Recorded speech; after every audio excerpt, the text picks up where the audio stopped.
Hello and welcome Corvette enthusiasts, Corvette owners, C6 owners especially, and car enthusiasts in general. If you guys are looking to go wide on your car, this is the video to watch. Chances are you've been on the road, you're driving, you're driving your little car, maybe your little Toyota, little Honda, and you saw this big, wicked looking Corvette flying by.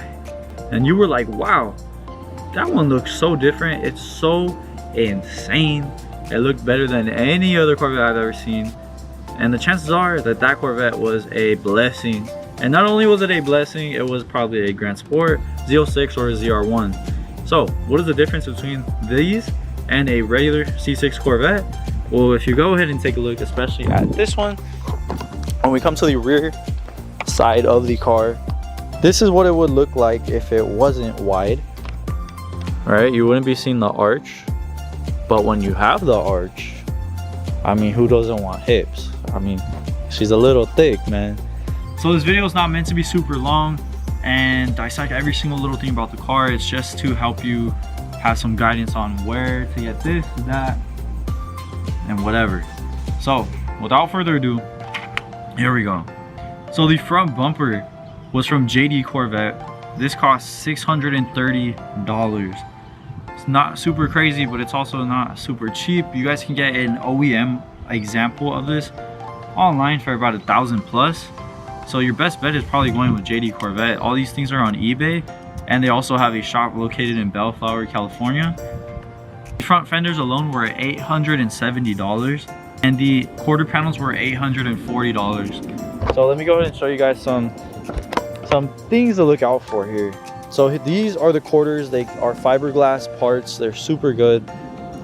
You are going to be needing some things that I do not have here. I do have the rear opening molding, and that would be this.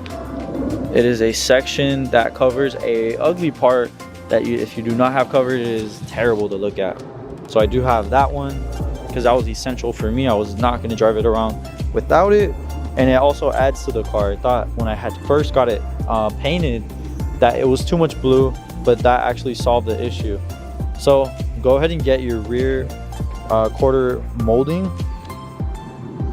Now let's go ahead and move on to the fender liner, which I actually had from a previous wide body kit laying around the house, and it fit pretty good and it works. So I'm very happy about that. I saved myself a good chunk of change, but I also ended up buying rear fender liners on accident. So that ended up costing me some money. I believe that was about $250. Now let's move on to the front fender. So these things right here are sticking out like they're so crazy. Like, why are they just sticking out? I don't know. But this right here, if you want to get them, you have to buy them in a pack in most cases. And if you do want to get them, that's about $500 for the fender vents. Now moving on to the front grille. This front grille I had left over from a previous wide body kit. As you can see here, this is the grille. This was about $100 online, and there's a couple of examples of that price being a little bit higher, but you just have to look. There are cooling ducts that go right here. There's cooling ducts that go inside right here, and they connect to this up on there.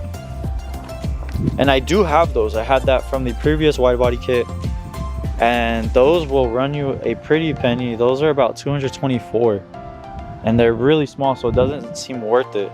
If you see another thing I'm missing, that would be the grill scoop. I do not have the grill scoop. It is not expensive, but I do not wish to take off the front bumper again. I just want to leave it for right now. It is $50. Nothing too crazy. I guess I should touch on the lights, because that was a part of the kit, I guess. I went ahead and put these on. Those cost me about $1,600. Nothing too crazy.